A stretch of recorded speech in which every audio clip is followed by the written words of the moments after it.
Okay. Oh, Mimi. Wow. Mimi, you're there? That's great. Good to see you again. You too. Okay, so today is a special day because it's the appearance day of Lord Shiva. Lord Shiva is a very important personality in Krishna consciousness. So Lord Shiva, he is Yata Vaishnavanam Shambhu. Lord Shiva is the greatest Vaishnav, the greatest worshipper of Krishna. And we have to get the blessings of Lord Shiva in order to enter Vrindavan, because he is the protector of Vrindavan Dham, Dikpala. So we should know a little bit about Lord Shiva. Lord Shiva's very merciful personality, and he's actually in his own category. Actually, I'll sing Jai Radha Madhava quickly. Jai Radha Madhava Kunjabi Hari Jaya Radha Madhava Kunjabi Hari Kapitana Balaba Kirivadari Yasodanandana Bhajatana Randana Yamunachiva Vanachari Jaya Radha Madhava Punjabi Hari. So Lord Shiva, he is in Shiva Tattva. So there's Vishnu Tattva. Vishnu Tattva means Krishna and Vishnu and his expansions. And then Lord Shiva, he has his own category. We're in Jiva Tattva. Jiva Tattva means we're conditioned souls, we can fall down. And Shiva cannot fall down, but sometimes he does the wrong thing. But it's still perfect because he's trying to teach us a lesson that he's not as great as Krishna. So Lord Shiva, he teaches us how to pray, because in the Srimad Bhagavatam there are many beautiful prayers, and Srila Prabhupada says that we should learn to pray like the great personalities. So one beautiful prayer is there in the fourth canto. It's fourth canto, chapter 24. And this is this chapter is called Chanting the Song Sung by Lord Shiva. So he doesn't start praying right away, but okay, text number 33. So it's 4:24:33. So, okay. Okay, so we can read 10 verses each of this section. Mimi, do you have this particular chapter and verse? I do not, but I could just read it off the Yeah, screen. okay. Well, you can start reading, okay? This chapter is about Lord Shiva. He's enlightening the sons of a great king, Prachetana, and these sons, they're called Prachetas. So he's teaching them, he's trying to enlighten them. And you can start reading, Mimi, text number 33. Lord Shiva addressed the Supreme Personality of Godhead with the following prayer. O Supreme Personality of Godhead, all glories unto you. You are the most exalted of all self-realized souls. Since you are always auspicious for the self-realized, I wish that you'd be auspicious for me. You are worshipable by virtue of all the perfect instructions you give. You are the super soul. Therefore, I offer my obeisances unto you as a supreme living being. My Lord, you are the origin of the creation by virtue of the lotus flower which sprouts from your navel. You are the supreme controller of the senses and the sense objects, and you are also the all-pervading Vasudev. You are the most peaceful, and because of your self-illuminated existence, you are not disturbed by the 6 kinds of transformations. My dear Lord, you are the origin of the subtle material ingredients, the master of all integration, as well as the master of all disintegration, the predominating deity named Sankarsan, and the master of all intelligence, known as the predominating deity Pradyumna. Therefore, I offer my respectful obeisances unto you. My Lord, as the supreme directing deity, known as Anuradha, you are the master of the senses and the mind. I therefore offer my obeisances unto you again and again. You are known as Ananta as well as Sankarsana, because your ability to destroy the whole creation by the blazing fire from your mouth. My Lord, O Anuradha, you are the authority by which the doors of the higher planetary systems and liberation are opened. You are always within the pure heart of the living entity. Therefore, I offer my obeisances unto you. You are the possessor of semen, which is like gold, and thus in the form of fire. You help the Vedic sacrifices, beginning with Chaturhotra. Therefore, I offer my obeisances unto you. My Lord, you are the provider of the Pitralokas as well as all the demigods. You are the predominating deity of the moon and the master of all 3 Vedas. I offer my respectful obeisances unto you, because you are the original source of satisfaction for all living entities. My dear Lord, you are the gigantic universal form which contains all the individual bodies of the living entities. You are the maintainer of the 3 worlds, and as such, you maintain the mind, the senses, the body, and the air of life within them. I therefore offer my respectful obeisances unto you. My dear Lord, by expanding your transcendental vibrations, you reveal the actual meaning of everything. You are the all-pervading sky within and without, and you are the ultimate goal of pious activities, executed both within the material world and beyond it. Therefore, I offer my respectful obeisances again and again unto you. My dear Lord, you are the viewer of the results of pious activities. You are inclination, disinclination, and their resultant activities. You are the cause of the miserable conditions of life caused by irreligion, and therefore you are death. I offer you my respectful obeisances, Lord. One more. My dear Lord, you are the topmost of all bestowers of all benediction, the oldest and supreme enjoyer amongst all enjoyers. You are the master of all the world's metaphysical philosophies, for you are the supreme cause of all causes, Lord Krishna. You are the greatest of all religious principles, the supreme mind, and you have a brain which is never checked by any condition. Therefore, I repeatedly offer my obeisance unto you. Okay, great. Okay, we'll read a few more. There's not many more. Okay, maybe Sid, you can read. Sid, 43.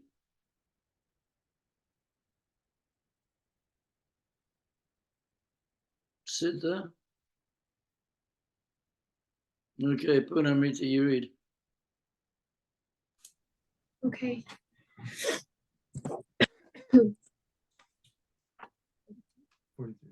My dear Lord, you are the supreme controller of the worker, sense activities, and results of sense activities, karma.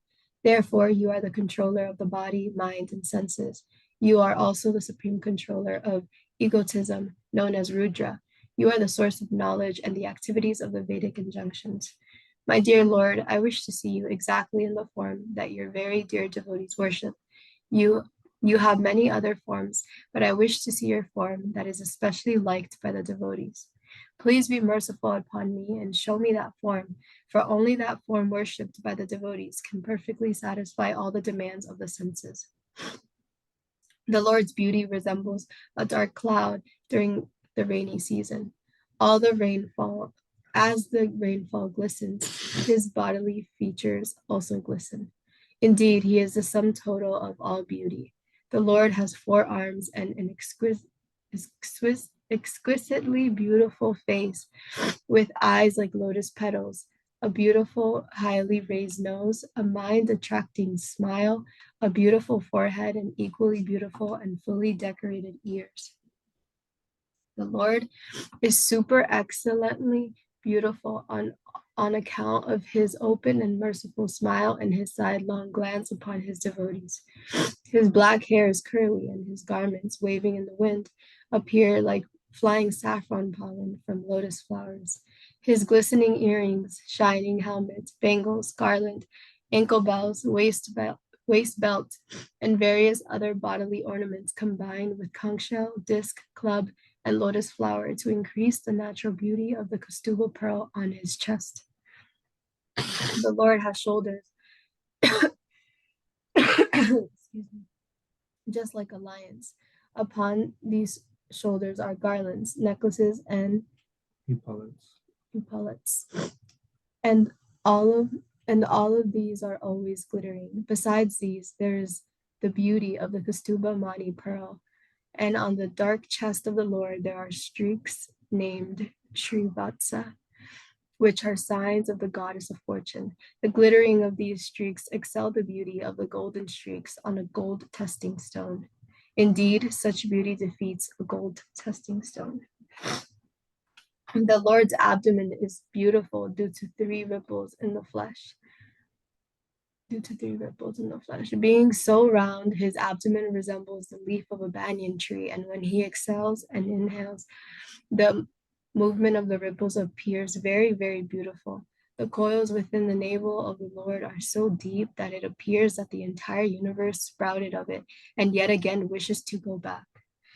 The lower part of the Lord's waist is dark and covered with yellow garments and a belt bedecked in golden embroidery work. His symmetrical lotus feet and the calves, thighs, and joints of his legs are extraordinarily beautiful. Indeed, the Lord's entire body appears to be well built. My dear Lord, your 2 lotus feet are so beautiful that they appear like 2 blossoming petals of the lotus flower, which grows during the autumn season.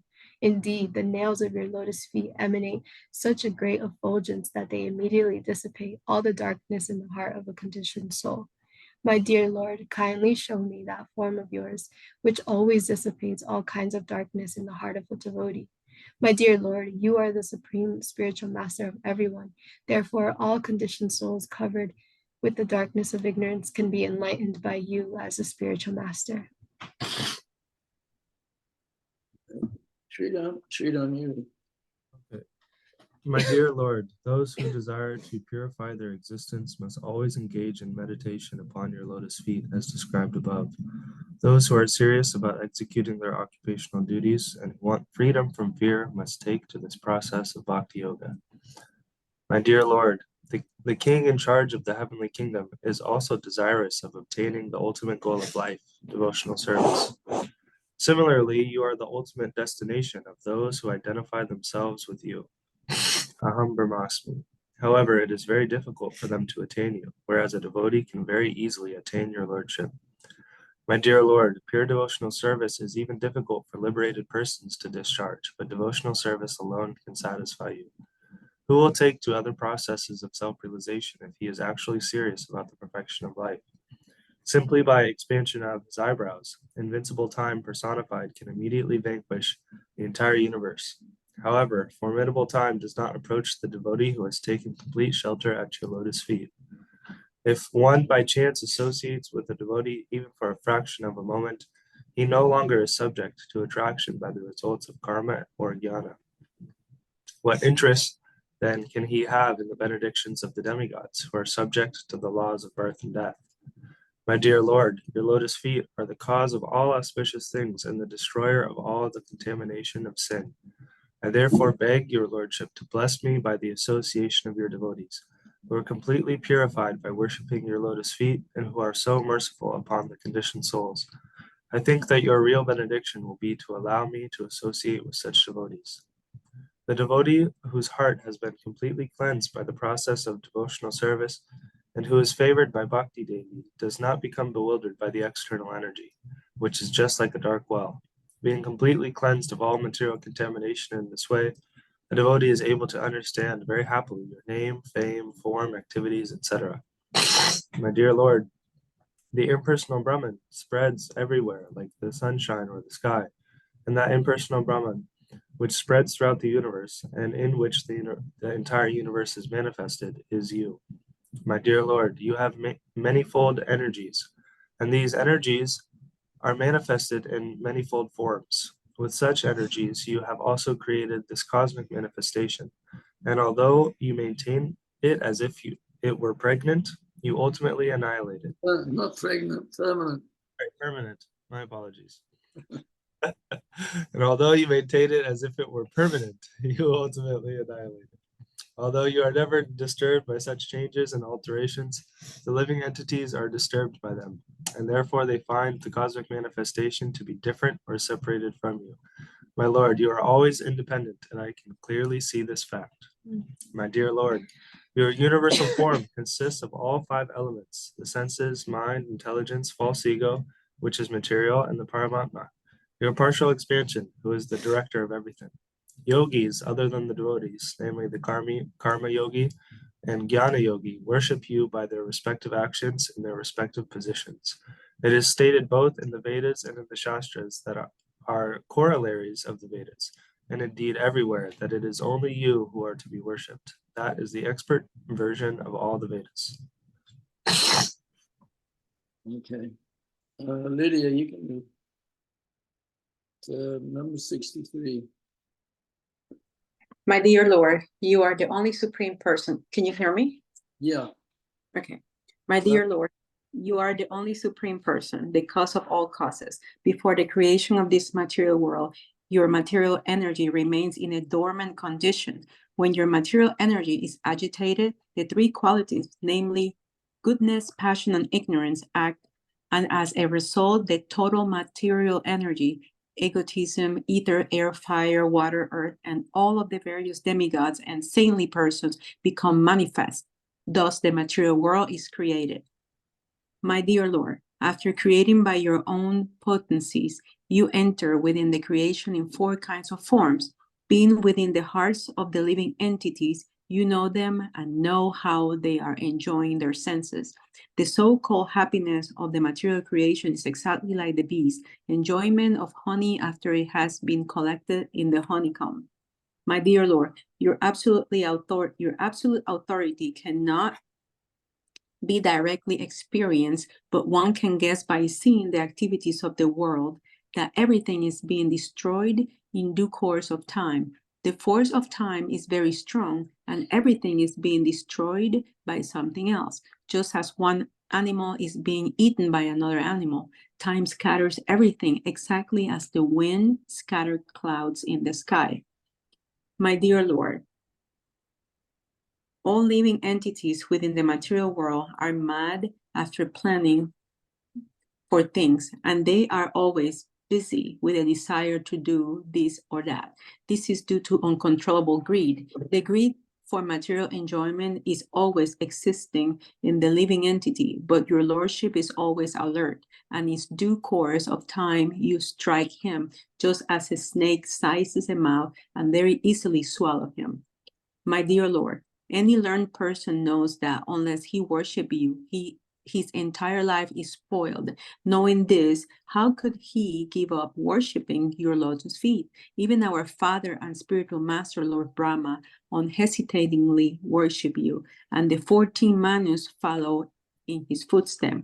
My dear Lord, all actually learned persons knows you as the supreme Brahman and the supreme soul and the super soul. Although the entire universe is afraid of Lord Rudra, who ultimately annihilates everything for the learned devotees, you are the fearless destination of all.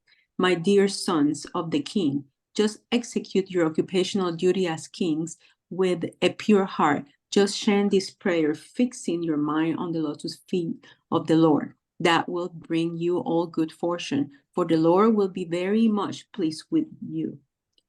Therefore, O Son of King, the Supreme Personality of Godhead, Hari, is situated in everyone's heart. He is also within your heart. Therefore, chant the glories of the Lord and always meditate upon him continuously. My dear princess, is the form of a prayer I have delineated the yoga system of chanting the holy name. All of you should take this important stotra within your mind and promise to keep it in order to become great sages by acting silently like a great sage. And by giving attention and reverence, you should practice this method. This prayer was first spoken to us by Lord Brahma, the master of all creators. The creators, headed by Bhrigu, were instructed in these prayers because they wanted to create. When all the Prajapitas were ordered to create by Lord Brahma, we chanted these prayers in praise of the Supreme Personality of Godhead and became completely free from all ignorance. Thus, we were able to create different types of living entities. Okay, you can stop there. Hey, Sid, you can read now. You ready? Of course. 74. You could read me. You could hear me, right? Yeah. Okay. Hare Krishna. A devotee of Lord Krishna whose mind is always absorbed by him, who with great attention and reverence chants this stotra prayer, will achieve the greatest perfection of life without delay. In this material world, there are different types of achievement, but all of them, the achievement of knowledge is considered to be the highest because one can cross the ocean of nescience only on the boat of knowledge. Otherwise, the ocean is impassable. Although rendering devotional service to the Supreme Personality of Godhead and worshiping him are very difficult, if one vibrates or simply reads the stotra prayer composed and sung by me, you will very easily be able to invoke the mercy of the Supreme Personality of the Godhead. The Supreme Personality of Godhead is the dearmost objective to all auspicious benedictions. A human being who sings this song sung by me, can please the Supreme Personality of Godhead. Such a devotee, being fixed in the Lord's devotional service, can acquire whatever he wants from the Supreme Lord. A devotee who rises early in the morning and with folded hands chants these prayers sung by Lord Siva and gives facility to others who hear them certainly becomes free from all bondage to fruitive activities. My dear sons of the King, the prayers I have recited to you are meant for pleasing the Supreme Personality of the Godhead, the Super Soul. I advise you to recite these prayers, which are as effective as great austerities. In this way, when you are mature, your life will be successful, and you will certainly achieve all your desired objectives without fail. Haribol. Okay. Okay, so those prayers are very important. I mean, yeah, it's, you know, we might not feel ecstatic by reading the prayers, but we have to understand that Srimad Bhagavatam is teaching us how to live, and praying is a very important of a devotee's life. And Lord Shiva, as the topmost devotee, the greatest devotee, he is the best one to learn how to pray. So, yes, by chanting these prayers, we get so much benefit. Now, Lord Shiva, he's a great personality, and but he's in charge of the mode of ignorance. You've probably heard that before. There's three modes of nature: goodness, passion, ignorance. So, Lord Vishnu, it said that it's easy to create something. Lord Brahma is the creator, and it's easy to destroy something. Lord Shiva is the destroyer, but to maintain something is much more difficult. Like we've seen with some temples, you know, in ISKCON, it's easy to start a temple, but it's easy to destroy it too. it's harder to maintain it, to keep it going year after year after year after year. So that requires the mode of goodness. And we see, you know, Srila Prabhupada, he would get upset when devotees would start a temple and they wouldn't keep going with it. So not that you're thinking of starting a temple, but it's just that, you know, the mode of goodness means steadiness and, you know, constant surveillance, constant kind of attention to keep things going. So Lord Shiva, he's in charge of the mode of ignorance, and he is helping those in the mode of ignorance. It's described how Lord Shiva, he is always anxious, like any Vaishnava, to help other people. So when Lord Shiva, he has his certain followers. In India, if you go there, you'll see there are many Shivites. They don't usually go so much to Vrindavan or Mayapur, but they go to Varanasi, or, you know, up in the Himalayas. Shivites, they cover themselves in ashes, they walk around naked, they carry tridents, they have long hair, they smoke ganja. There used to be lots of, generally, I haven't been to the places where they go so much, but when I first went to India, I remember seeing a lot of Shivites. There are millions of them actually in India.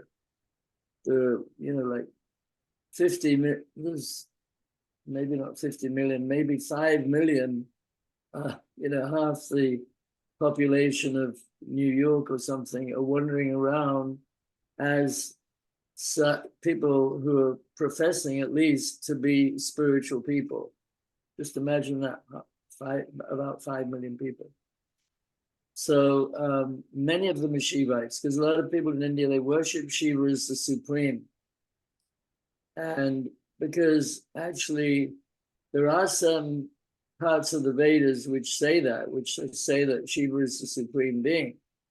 But that is to encourage the people in the mode of ignorance to accept some form of worship, because the Vedas actually cater for all classes of people. But devotees, you know, we actually worship Lord Shiva ourselves, but we know that Lord Shiva is an expansion of Vishnu. And it's described how, you know, Vishnu can become Shiva, but Shiva can't become Vishnu. Like Prabhupada gives the example of the milk, you can change it into yogurt, but you can't change yogurt into milk. So Lord Shiva, he's very important to us, his activities are very important, and there's a very interesting pastime where he drinks the ocean of poison. And one of Lord Shiva's names is Nilakanta. Nilakanta means he's got a blue throat. So a long time ago, you can read about this actually in the 8th canto, in the prayers offered to Lord Shiva. So a long time ago, the demigods and the demons, they were churning the ocean to extract the nectar, because they were having a huge war in the higher planets. There was a huge war going on between the demigods and the demons. And they were trying to get the Amrita, nectar called Amrita, which gives you eternal life. So they had to churn the ocean. So it's said that Mandara Mountain, which is a huge mountain, was used as a churning rod to churn something. Like if you churn butter, if you go to India in some villages, they churn butter, they have a rod and they have a rope, and it goes back and forth. You pull it one way, then you pull it the other way, and gradually the buttermilk, or not the buttermilk, the yogurt becomes butter. It's very hard work, actually. My wife used to do it by hand, but it takes a long time. It takes a long time. So now she uses a mixer. So anyway, there was this they were trying to churn the ocean. So Mandara Mountain was the churning rod, and then Vasuki, who's a great snake, very gigantic, was used as the rope to churn. And the demigods were on one side and the demons on the other side. So you can read about this. It's very interesting in the Srimad Bhagavatam. So then many things came out of the ocean. A famous elephant, Airavata, and then there was Lakshmi came out of the ocean. Lakshmi, she looked around to find a husband. She couldn't see anybody who was qualified to be her husband. So eventually she went with Lord Narayan. And Danvantari also came out of the ocean. He's the giver of herbs and medicines. Ayurveda came from Danvantari. And then after many things came out, you should read it, some poison came out.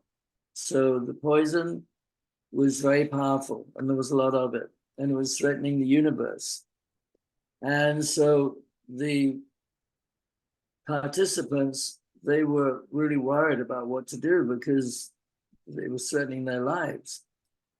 So everybody prayed to Lord Shiva because they know he's very merciful.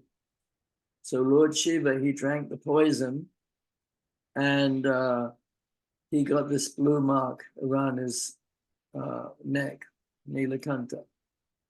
So Lord Shiva, there was the prayer, they offered a prayer, they said, what was that prayer?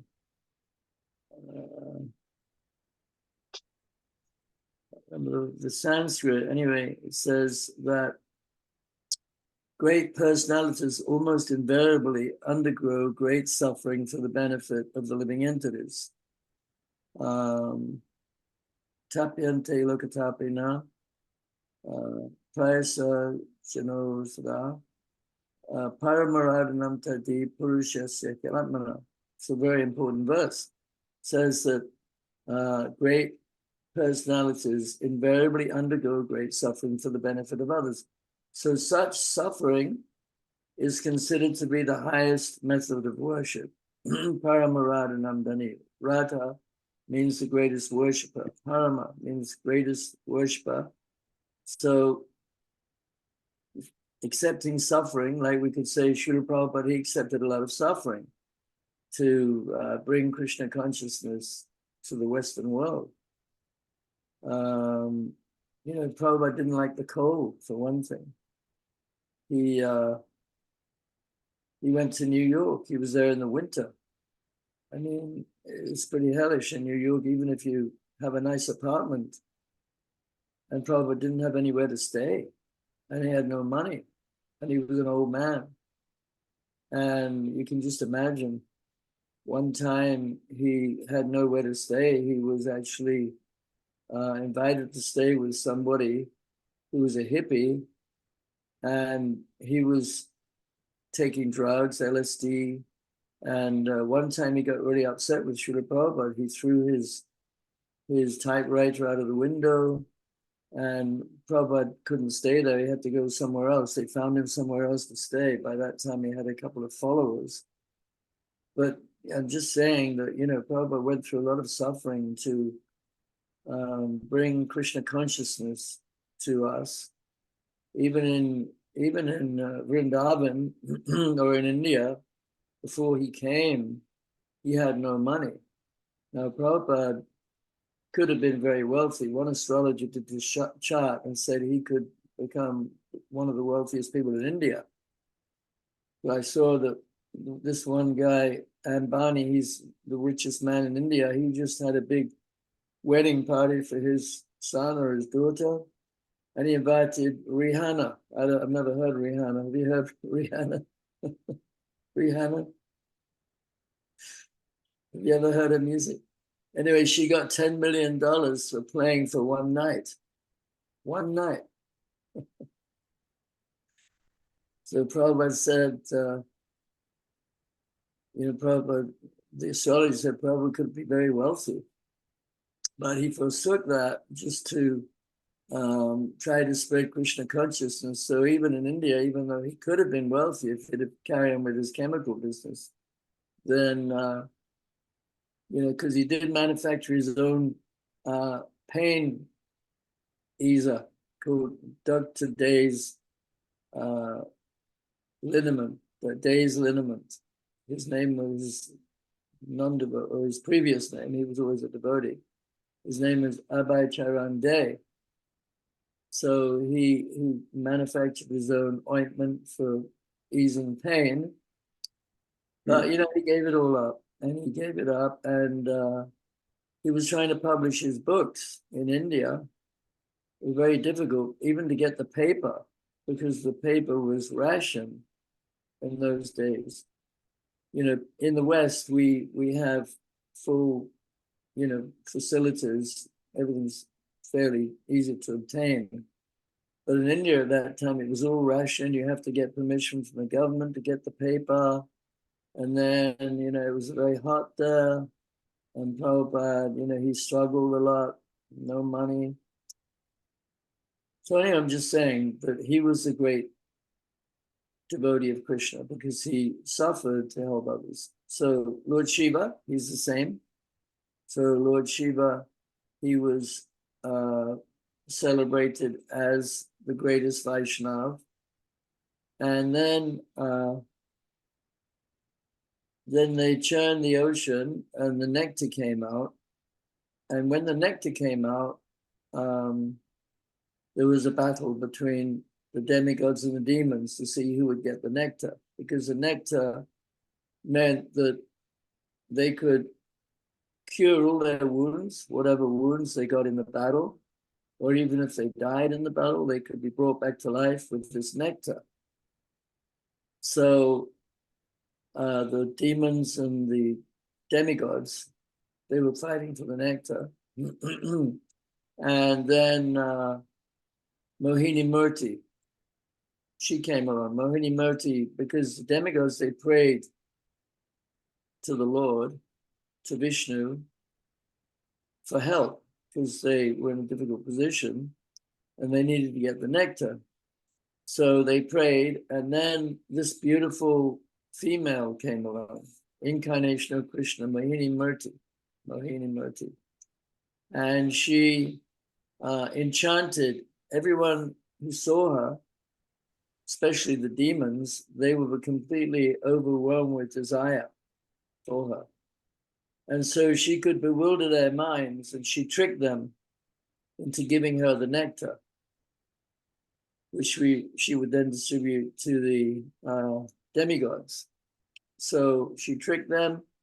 One drop of the nectar actually touched Rahu, who was one of the first of the demigods in that line, and she cut his head off with her, because she had the Sudarshan chakra in her hand as well. A very interesting story, 8th canto. Anyway, so Mohini Murti, she gave the nectar to the demigods won the battle. And then Lord Shiva, he was interested to see this form, Mohini Murti. He heard about it, and he begged Lord Narayan to show him the form. So Mohini, she appeared before him and she said, this is not a good idea because you're going to be embarrassed. And so she was very scantily dressed. She didn't have many clothes on. And she was playing with a ball, and she was going through the forest, bouncing the ball. And Shiva, he became so attracted that he started following her. And, he couldn't catch her, but he became so overcome with lust, even Lord Shiva, that he actually passed semen. And it's described there in the Srimad Bhagavatam that where the semen fell is where the gold and the silver mines are in this world. The Lord Shiva is a very unusual person. And there's also the story of Sati. Sati was Lord Shiva's wife. So when, this is also in the third canto, I think, maybe the fourth canto. Daksha is one of the progenitors. There's the progenitors of the personalities who create the progeny, human beings, and other living entities. So Daksha means expert. He was expert at sex. He was expert at creating offspring. But he was very proud. And his daughter was Sati, and she married Shiva. And so there was a wedding, if I can remember, the wedding. Anyway, there was some special occasion where Sati was invited, but Lord Shiva wasn't invited because Daksha was so proud that he thought Lord Shiva was low class because he was covered in ashes, he was naked, he had snakes around his neck, and he's unusual. So he wasn't invited. So then she was very insulted. Her father, Daksha, had not invited her husband. She was so upset. So she was so disturbed about it that she actually self-immolated. She burnt herself up into ashes. Of course, Lord Shiva was very upset. These stories are very unusual, but this is the history of the universe. We see, people watch weird movies with all kinds of monsters and just the movies nowadays. I mean, you can't help noticing if you go on a plane or something, people next to you watching a movie, it's got all these crazy, but if people's imagination can come up with all these weird things, they must be there in reality. These things are there in reality. We just don't see them on this planet. But so anyway, Lord Shiva, he got upset and he went to the sacrifice. There was a sacrifice there, and he came with his followers, and his followers have tridents, and Lord Shiva rides on the bull, and they completely destroyed the area of sacrifice. And Lord Shiva cut off Daksha's head, and Lord Shiva just wreaked havoc there.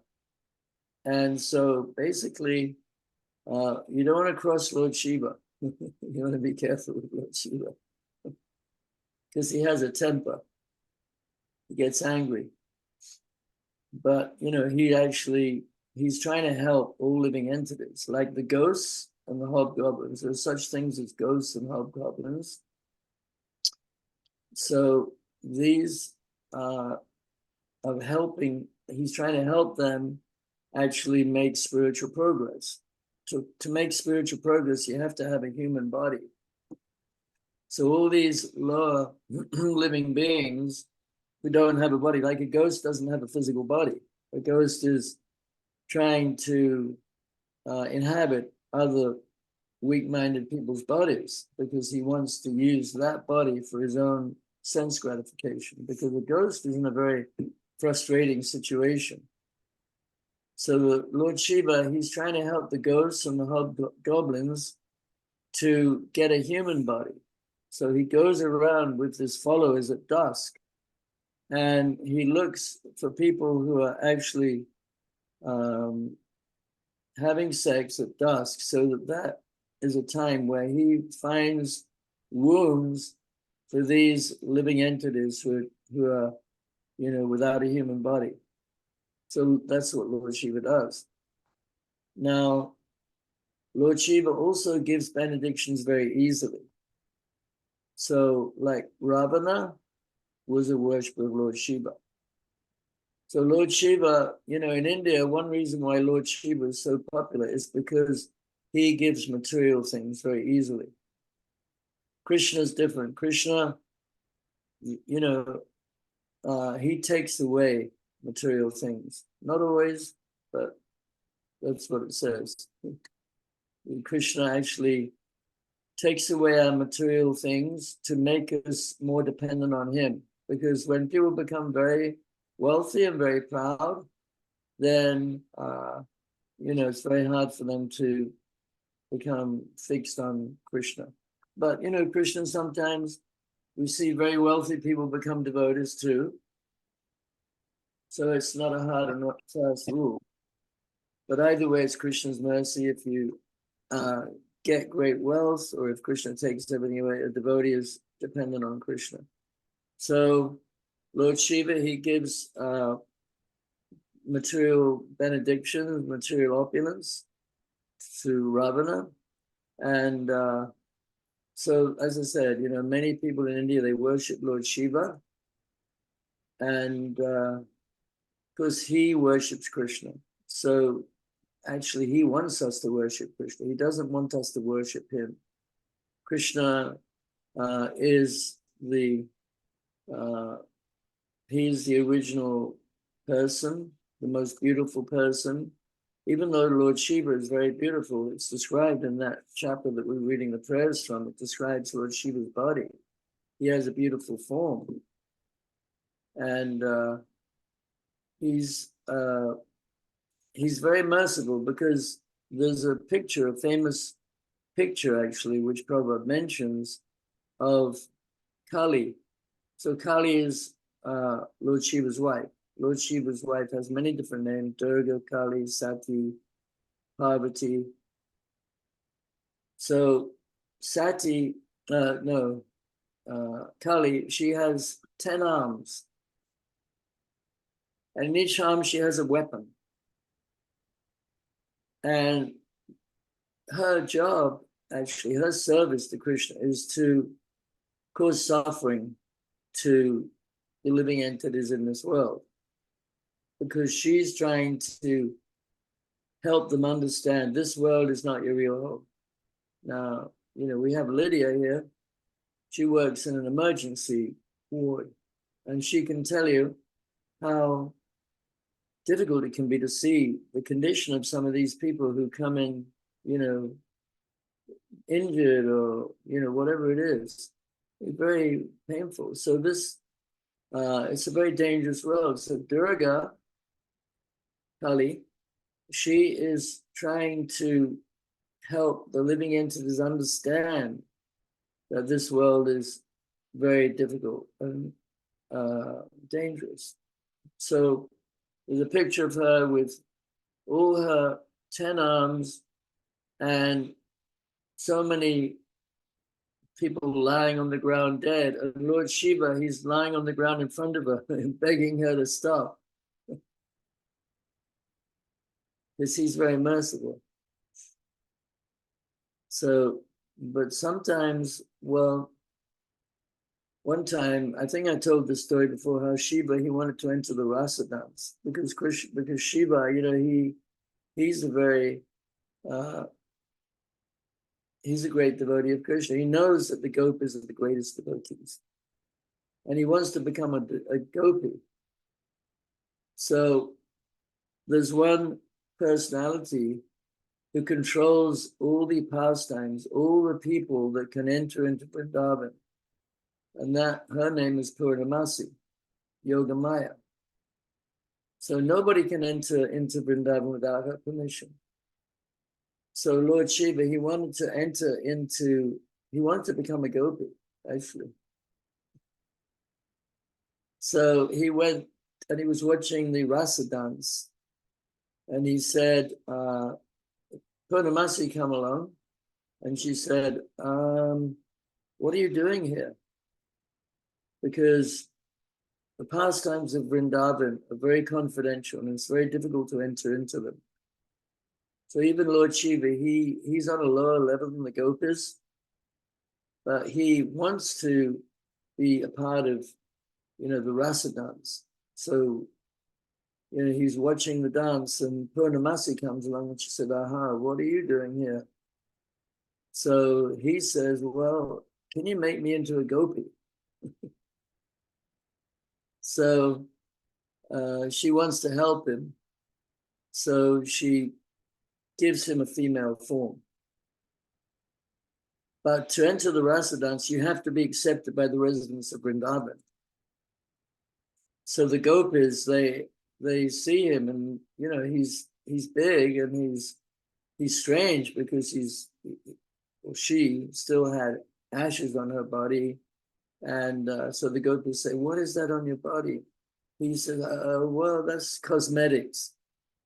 And then you know, who are your parents? Because you have to, when you enter Vrindavan, you have to have a family lineage which is linked to Vrindavan. Just like if you are fortunate enough to go back to Godhead at the end of this life, you won't go directly back to Goloka Vrindavan. You go to Gokula Vrindavan, and you'll be born in a family there, maybe as a gopi, or maybe as a cowherd boy, or maybe as a servant of Krishna, whatever it is. But you will have an identity in a particular family. So Lord Shiva, he's trying to think of, you know, who his family is, who are related to Vrindavan. He says, well, they live just up there, you know, if you turn left and you take a right, and they're over there. Well, what are their names? You know, because you have to have an identity. So he said, well, I just go with mom and dad. So what's that water on your head? He says, oh, that's just to cool me off in the summer. Because he's got the Ganges coming out of or landing on his head, because the Ganges is coming from the heavenly planets. And it's so powerful that Lord Shiva catches it on his head so it doesn't destroy the world. Anyway, so they say, no, you can't enter the rasa dance. You're not qualified. But Purnamasi, she gave him the service of protecting the Dham. So Lord Shiva protects the Dham.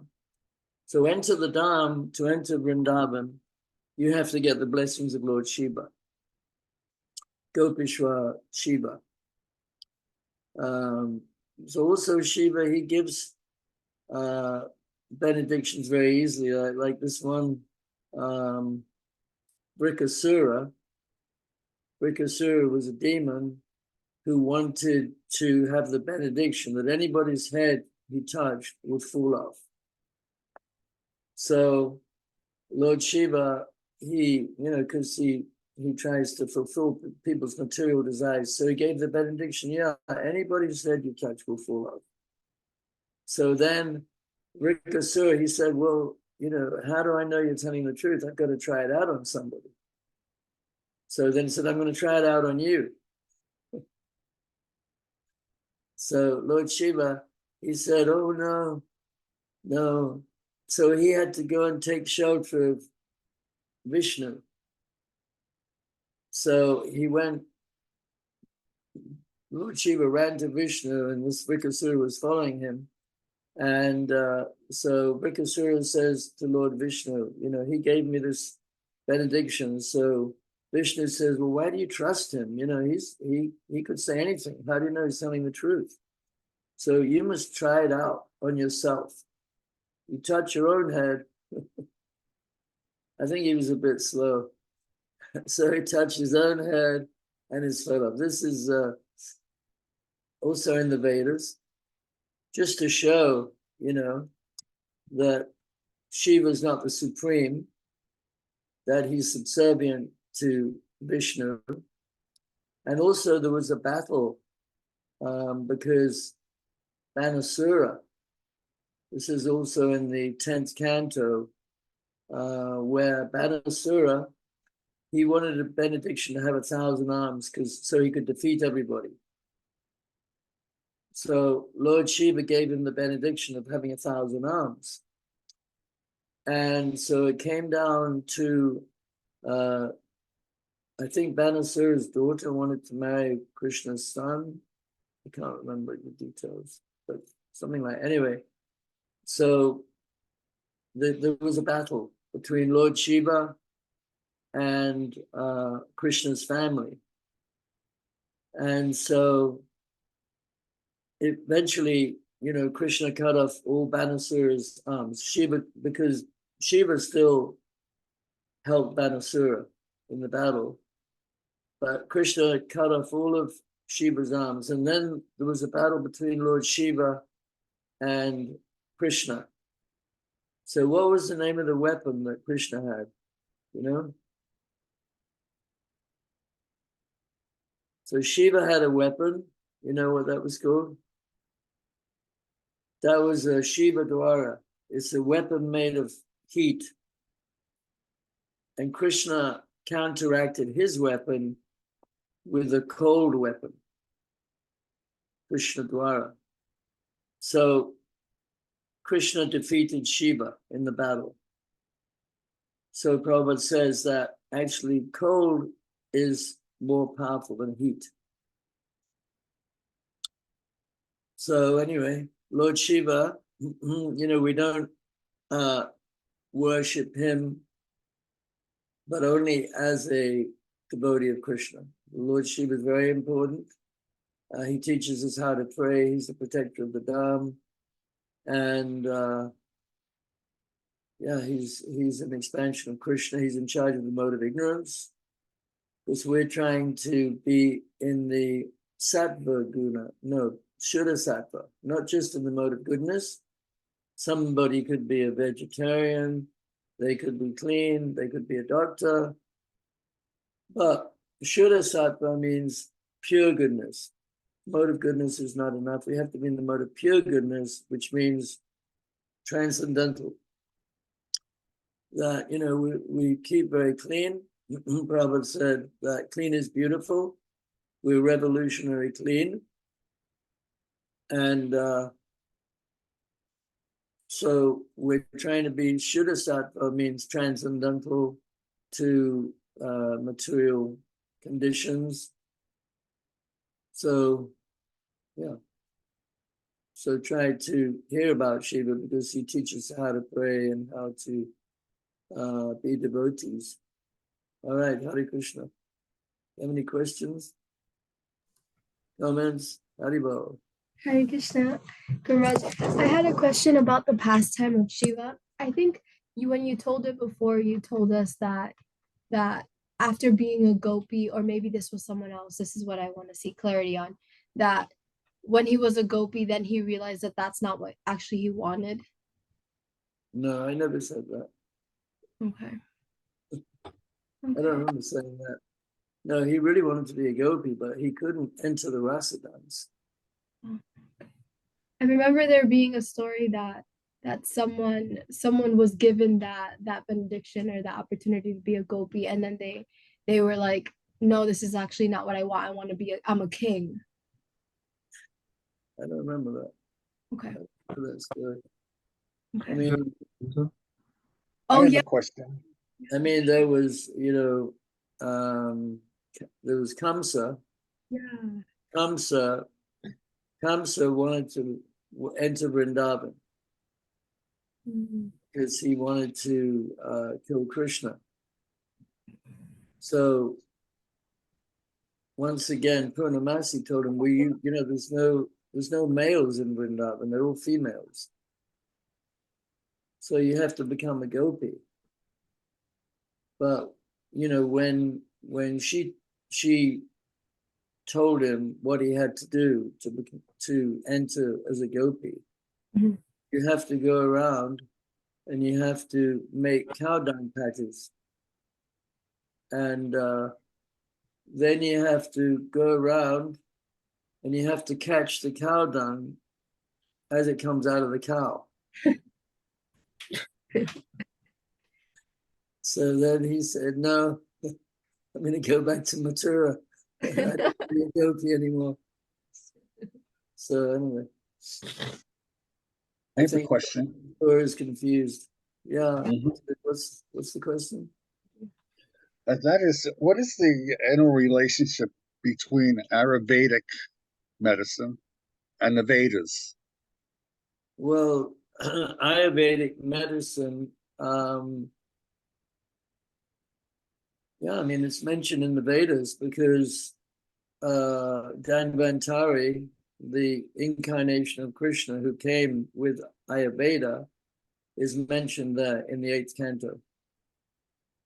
So, I mean, it's perfect knowledge because Dhanvantari is an incarnation of Krishna.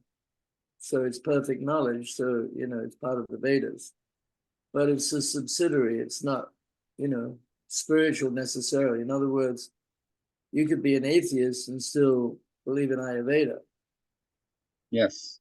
So the main thing is, we depend on Krishna. We take medicine, but at the same time, we know that, if Krishna wants you to die, we say, Mari Krishna Raki K, Raki Krishna Mari K.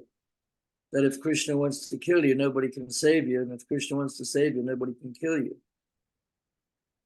So it's all up to Krishna. Thank you. But Ayurveda, I'd rather see an Ayurvedic doctor than a Western physician. I have much more trust in Ayurveda than allopathic is Western. I don't trust it much. Any other Thank questions? you, Maharaj. Yes, it does. Hare Krishna, Maharaj. Thank you Hare for. Krishna. I just wanted to comment in verse 77. I thought it was really nice because Lord Shiva is saying very specifically that by chanting these prayers, you will please the Lord. And I think so often there can be at least a question of like, am I actually pleasing Krishna by what I'm doing? Or how do I actually please Krishna out of the many things that I could do? And so I found it comforting that he's saying very explicitly that by doing this, you will certainly please the Lord. So I thought that was really nice. Yeah, there's many benedictions at the end of chapters in the Srimad Bhagavatam, which say, by reciting this verse, you will live a long life, or you will develop love of Krishna, or you will become very famous, or whatever it is. So there's always a lot of benedictions offered just by reading the Vedas and by repeating the prayers of great personalities. There's so much benefit there. Yeah, I saw that there were also those sort of more materially aimed benedictions of like in the verses after that, it was saying, by reciting these, you will have a successful life and achieve whatever you desire. And so often there are those more like success oriented benedictions, but the fact that this one was a purely spiritual, you will please Krishna, like Yeah. I thought that was unique from many of the things that I've read, and I thought that was Yeah. really nice. Mhm. Yeah. So we should read it. Yes. Purnamrita. Yes, Kumraj, I have a question. I really liked verse 41. It says, My dear Lord, you are the viewer of the results of pious activities. You are the inclination, disinclination, and the resultant activities. You are the cause of the miserable conditions of life caused by irreligion, and therefore you are death. I offer you my respectful obeisances. So it had me thinking about you are inclination and disinclination. And I was thinking, okay, so if we're inclined to do something that is irreligious, then we can see that as Krishna's arrangement for us to. But then I question, where's Maya's role in that? Because I know that she very much influences us in the material world. I don't know. Can you help me understand that a little bit better?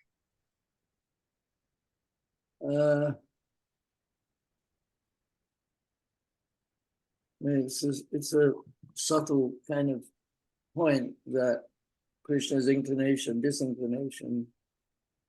So, he is the subtle cause of the desire to be dictated by Maya. So behind behind every action we perform, Krishna's the inclination or the disinclination, but at the same time, Maya is there to be the agent to, of whatever we do.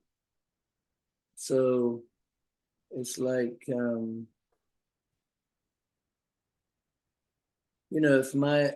if Krishna's in your heart and he's directing every living entity, okay, but at the same time, Maya is tempting us, or so she's more like the agent to fulfill whatever inclination or disinclination we have.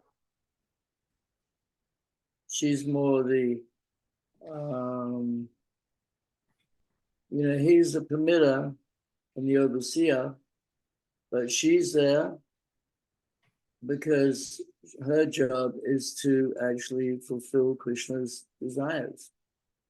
So Krishna wants us to be inclined to something or disinclined, so Maya is there to fulfill those desires. Like a facilitator? Yeah. Thank Krishna you. Guru Maharaj.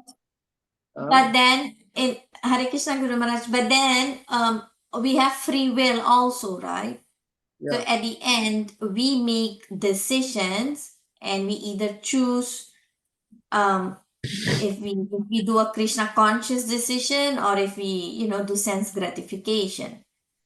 So when we make that decision, that is at the end our decision, correct? Our free will. Yeah. Yeah, it's all free will. Yeah. But sometimes, Krishna might make us make a decision because and it may be not what we would do if we consciously thought about it, but he has some plan to fulfill. So we make, what might be considered a bad decision. Krishna has some purpose behind it.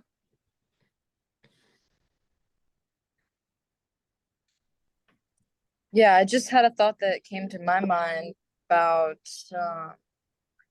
after we do something that we know isn't the best thing for us, have this conscious acknowledgement that we should have made a better decision.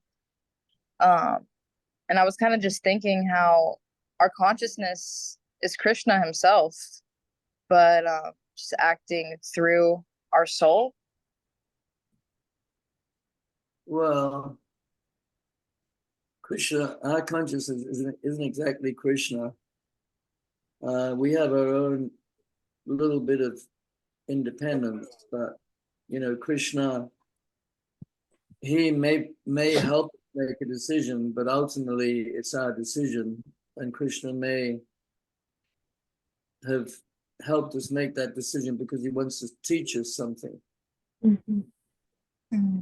Right? But we can't blame it on Krishna that Krishna, I made a bad decision. It's Krishna's fault because Krishna, he's giving us the intelligence to do whatever we do is Krishna's fault because he's our consciousness.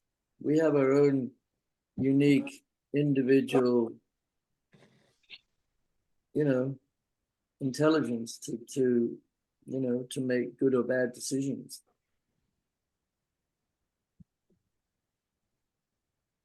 Yeah.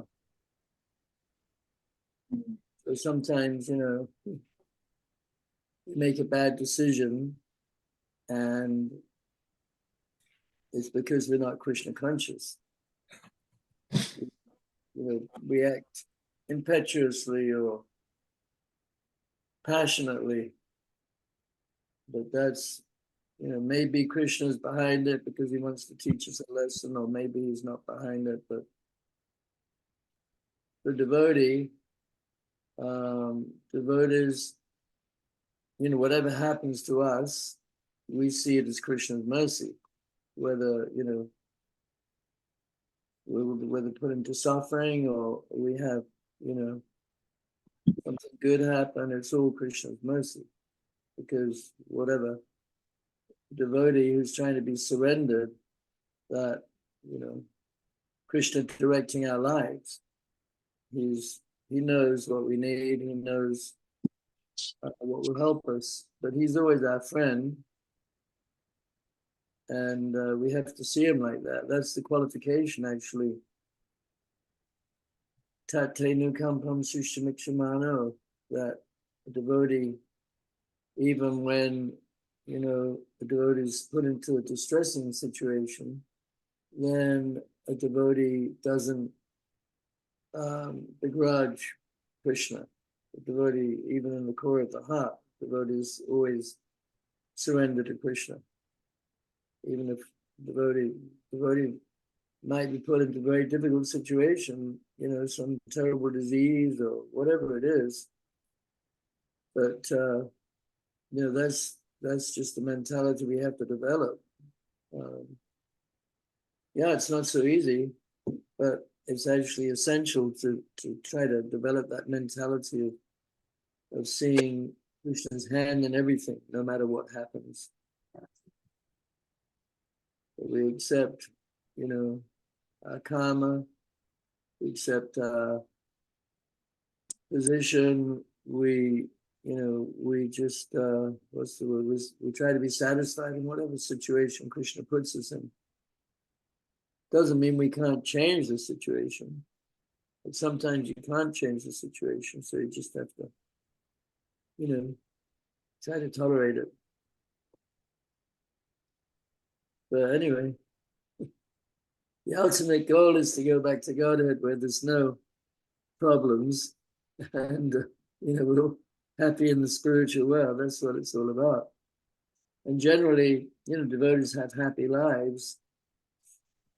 And you know, it's difficult if you're not really in the association of devotees where you can have kirtan and, you know, talk to devotees regularly. It's not so easy. That's why so many people move to Alachua, or they move to, you know, places where there are temples. Yeah, so many people are moving to Mayapur. They'll live in the Holy Dham. In Lord Shiva's prayer, he was actually, well, that was one of his main points, was that he was saying one of the best things you could give me would be the association of your devotees. Yeah, that's right. Yeah, association of devotees is everything. So many non-devotees in this world, and you know, we see that it's just such a crazy world nowadays with the politics and everything else, and people are so caught up in material life and material desires. Just so many mundane things like TikTok. That was what that was. I don't watch TikTok. But, you know. All right. Anyway, I'm going to go to the temple now, to the kirtan. Jai. Shiva Ratri Kirtan. Jai. All right. Thanks for coming. Thank you so much, Gimraj. All right. Thank you, Adikarta. Krishna. Everybody, try to read a bit about Shiva in the 8th canto today. Jai. Lord Shiva ki Yeah. jai. Can you send the verse of the canto as well? A link to it, Sridham? Sure. Yeah, to the chapter we read.